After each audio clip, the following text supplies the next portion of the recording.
projeto. É um tema que a gente vem discutindo há muito tempo. Fazia parte, inclusive, das nossas pautas principais, das nossas prioridades na legislatura anterior.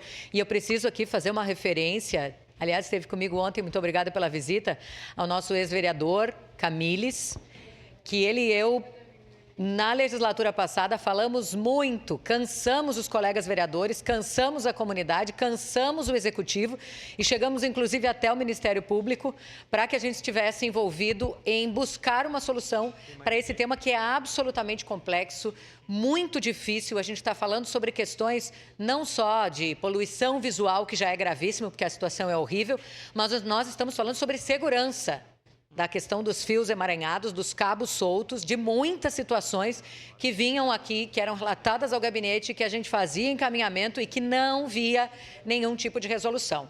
Porque nós temos uma relação, tínhamos pelo menos, né? Hoje eu tenho tratado menos com eles, assim, diretamente, mas tínhamos uma excelente relação, por exemplo, com a RGE para cobrar algumas questões nesse sentido.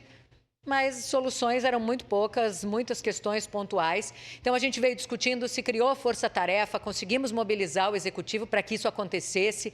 Algumas empresas de telecomunicações vieram conosco, fazíamos alguns mutirões, né, na força-tarefa, trouxemos o Ministério Público, fizemos audiência pública no Ministério Público para discutir, para que viesse também, posterior a isso, notificação e resolvemos alguns casos muito pontuais. A gente precisa mudar de verdade no município e tomara que agora também, né, com essa lei, com alguma responsabilização ainda maior, a concessionária a gente consiga resolver. Estamos nessa torcida cobrando por melhorias, mas entendemos que é necessário sim que a gente tenha uma mudança de postura absolutamente necessária. Meu voto é sim.